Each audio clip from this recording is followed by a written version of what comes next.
Hello friends, आप देख रहे हैं आपका चैनल शेयर बाजार विद आयुष और बात करेंगे दोस्तों इस वीडियो में वीएमएस टीएमटी आईपीओ और high value info solutions IPO इन दोनों के सब्सक्रिप्शन के बारे में। किस तरीके से दोस्तों पहला और दूसरा दिन था वीएमएस टीएमटी का और पहला दिन था हाई वैल्यू का, तो कितना सब्सक्रिप्शन देखने को मिला इसको हम इस वीडियो में जानेंगे। तो आप लोग देखिएगा वीडियो को पूरा ज़रूर, लेकिन उससे पहले अभी तक अगर अपने चैनल को सब्सक्राइब नहीं किया तो ज़रूर सब्सक्राइब आप लोग कर लीजिएगा।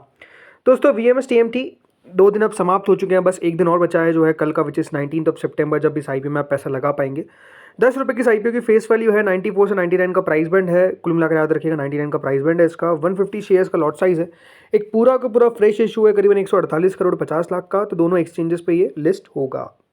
दोस्तों आज के सब्सक्रिप्शन आने वाले समझते हैं कि पहले दिन किस तरीके का डेटा निकल कर आया था। ओवरऑल दोस्तों पहले दिन के अंदर अगर आप क्यूआईबी को देखेंगे तो 7 गुना सब्सक्रिप्शन था, एचएनआई का सब्सक्रिप्शन लगभग 13 गुना से ज़्यादा था, रिटेल का 6.5 गुना था, तो कुल मिलाकर 8.4 times with in single day ये आईपीओ सब्सक्राइब होने में कामयाब हो गया था। नहीं, ओवरऑल पहले दिन के अंदर सब्सक्रिप्शन जो था वो अपने आप में काफ़ी बढ़िया हमको आता हुआ देखने को मिला था। 8.4 टाइम्स से आईपीओ सब्सक्राइब हो गया था।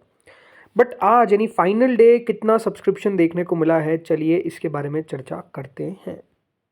सो सेकेंड डे दोस्तों जो क्यूआईबी कैटेगरी है उसका आप सब्सक्रिप्शन देख सकते हैं, कुछ खास नहीं भरा कल के मुताबिक।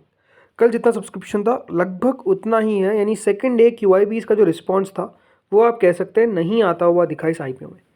18 लाख शेयर ऑफर किए गए थे, 1 करोड़ 34 लाख शेयर्स के लिए अभी तक एप्लीकेशन आई है, जो 133 करोड़ होता है। यानी कोई मेजर कल से आज में डिफरेंस आपको देखने को नहीं मिला है। अब ऐसा क्यों? देखिए होता क्या है, हमेशा वैसे तो देखा ये जाता है कि क्यूआईबी फर्स्ट और सेकंड डे आईपीओ से दूरी रहते हैं और आखिरी दिन जितना क्यूआईबी को पैसा लगाना होता है आखिरी दिन ही लगाते हैं। सो आई थिंक कल का दिन इस आईपीओ के लिए बहुत इंपॉर्टेंस रखता है। क्यों? अगर कल के दिन आप मान के चलिए सब्सक्रिप्शन जो है वो 100 गुना से कम रहता है तो ये बहुत बड़ी डिसअपॉइंटमेंट मैं कह सकता हूँ इस आईपीओ के लिए रहेगी। अब क्या 100 गुना आ सकता है? देखिए छोटा आईपीओ तो कहना अपने आप में बहुत मुश्किल है कि क्या 100 गुना सब्सक्राइब करेंगे या फिर नहीं करेंगे। एग्जाम्पल है रिसेंटली जो लिस्टेड कंपनी है देव एक्सीलरेटर, वहाँ पर भी अगर आप देखेंगे तो क्यूआईबी ने उस आईपीओ को छोड़ ही दिया था और ज़्यादा अगर आप देखेंगे पैसा लगाया था अर्बन कंपनी और श्रृंगार के अंदर। तो क्या इसके साथ भी वैसा ही होता है या नहीं होता है, ये देखने वाली बात रहेगी। हाँ, ये कह सकते हैं आप कि जितनी जीएमपी अभी इस आईपीओ की है उस उतनी जितने भी अभी ओपन है उसमें सबसे ज़्यादा इसी की है। अब कल से ज़रूर आप कह सकते हैं और अच्छा आईपीओ ओपन होंगे तो उनकी और ज़्यादा है, बट ओवरऑल फैक्टर ये नहीं होता है क्यूआईबीज़ के लिए। उनके लिए बड़ा फैक्टर तो ये भी होता है, लिस्टिंग गेन तो नो डाउट एक फैक्टर होता ही है। अगर ये कोई कहता है कि नहीं क्यूआईबी सिर्फ लॉन्ग टर्म के लगाते, तो ऐसा नहीं है। क्यूआईबी बहुत ज़्यादा लिस्टिंग गेन के लगाते हैं, स्पेसिफिकली जो दोस्तों यहाँ पे जो डीआईआईज़ है उसमें भी बैंक्स है और जो इंश्योरेंस कंपनीज़ है वो तो बिल्कुल लगाती ही है फॉर द लिस्टिंग गेन। लेकिन दूसरा फैक्टर ये भी होता है कि किस तरीके की वो कंपनी है, क्या किसके फंडामेंटल्स है, क्या फिनेंशियल्स है, वो बहुत बड़ा फैक्टर उनके लिए प्ले करता है। सो देखना अब दिलचस्प होगा कि क्यूआईबीज़ क्या करते हैं कल के दिन। क्यूआईबीज़ पे आपको नज़र बहुत ज़्यादा रखनी है। अगली कैटेगरी दोस्तों आती है एचएनआई की। 37.26 टाइम एचएनआई पोर्शन सब्सक्राइब हो जाता है, करीबन 1106 करोड़ रुपए अभी तक हमको आते हुए दिखे।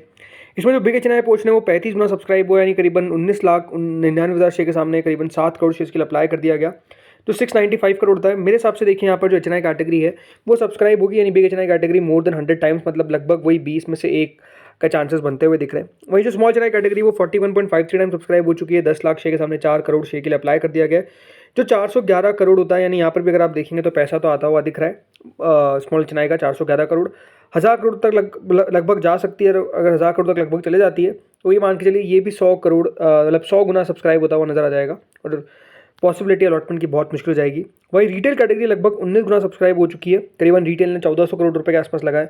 अब रिटेल याद रखिएगा इस आईपीओ में 50% रिजर्वेशन रिटेल के लिए रखा गया।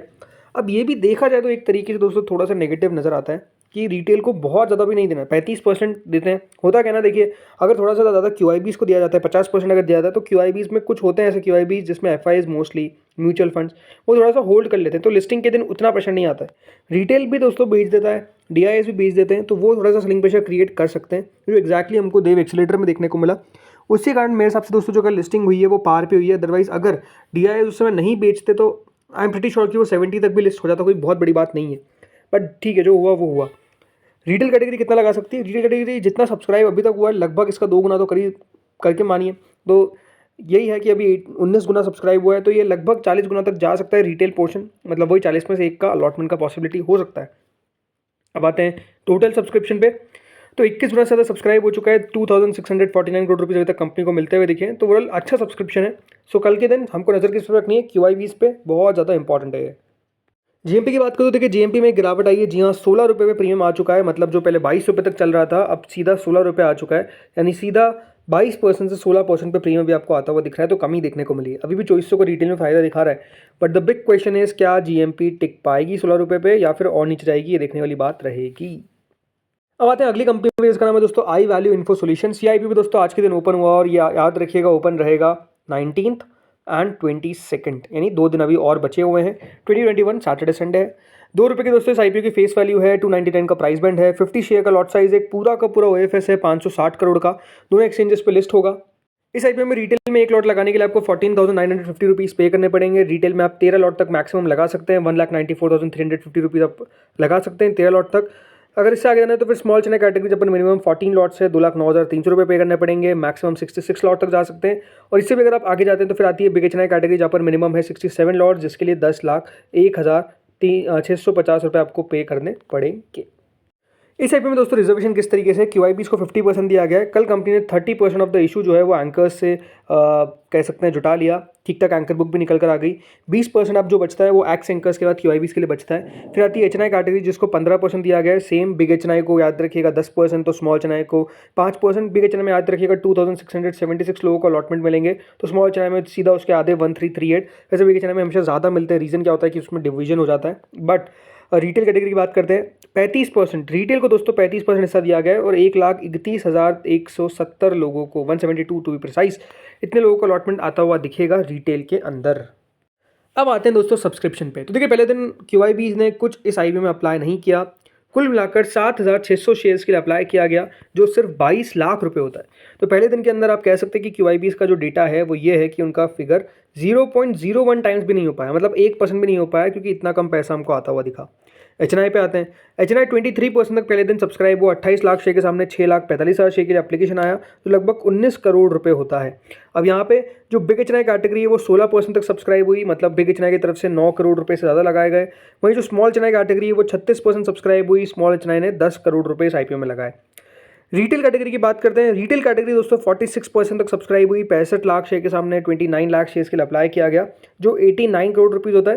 यानी कोई भी कैटेगरी दोस्तों इस आईपीओ में अगर आप देखेंगे, भले वो रिटेल हो, एचएनआई हो या फिर क्यूआईबी हो, वो हाफ भी सब्सक्राइब नहीं हो पाई, मतलब काफ़ी लो सब्सक्रिप्शन आप कह सकते हैं देखने को मिला है। लोगों ने उतनी दिलचस्पी नहीं दिखाई है। टोटल मिलाकर 28% यानी 108 करोड़ रुपए कंपनी को मिलते हुए दिखे, यानी ओवरऑल आप कह सकते हैं जो पैसा आता हुआ दिखा इस आईपीओ के अंदर वो बेहद कम है, अनुमान से कम है। रीज़न क्या हो सकता है? रीज़न मेरे हिसाब से देखिए, एक फैक्टर तो जीएमपी का भी होता ही है, लो जीएमपी भी है इस आईपीओ की। बट इसके अलावा अगर आप मुझसे पूछेंगे तो कंपनी में वैल्यूएशन को लेकर मुझे कोई खास दिक्कत लगी नहीं। मतलब कंपनी देखिए 18-19 की प्राइस टर्निंग पे अपना आईपीओ लेकर आ रही है।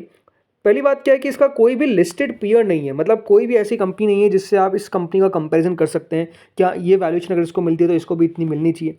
ये फर्स्ट कंपनी होगी दोस्तों cyber security space, right, data security भी, मतलब डेटा सेंटर की सिक्योरिटी और जिस तरीके से कंपनी काम करती है, राइट, तो ये one of the first kind of a company होगी जो लिस्ट होती हुई नजर आएगी। सो इसको बाजार क्या वैल्यू करता है ये अपने आप में देखने वाली बात है। बट 19 के प्राइस रनिंग पे बहुत ज़्यादा अगर आप मुझसे पूछेंगे क्या आईपीओ कॉस्टली लगता है, महंगा लगता है, तो मुझे ऐसा नहीं लगता है कि कंपनी बहुत ज़्यादा महंगी हमको आती हुई दिख रही है। बट ओवरऑल देखना यही होगा कि रिस्पॉन्स कैसा आता है। सबसे ज़्यादा नज़र क्यूआईबीज पे रखेंगे हम कि क्यूआईबीज में क्या एफआईआई डीआईआई इसको पार्ट बनाना चाहते हैं, अपनी फंड्स का हिस्सा बनाना चाहते हैं या फिर नहीं बनाना चाहते हैं। क्या म्यूचुअल फंड्स का पैसा आता है, क्या अदर्स कैटेगरी पैसा लगाती है।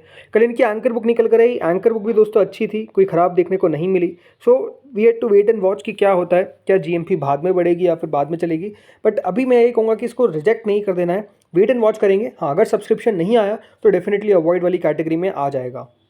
जीएमपी कितनी है तो देखिए जीएमपी 25 रुपये चल रही है, मतलब लगभग 8% तक का ग्रे मार्केट करेंटली इसका चलता हुआ दिख रहा है। अब अगर जीएमपी आप देखेंगे तो वो अपने हाई पे है, 20 रुपये शुरू हुई, 15 रुपये तक गई, फिर 25 रुपये सीधा हो गई। तो आपको जीएमपी तो हाई पे चलती हुई दिख रही है, वहाँ पर कोई दिक्कत एज सच नज़र नहीं आ रही है। सो आप देखते हैं आगे होता क्या है, आप लोग वेट एंड वॉच करिए, डेफिनेटली आपके साथ शेयर करेंगे अपडेट्स।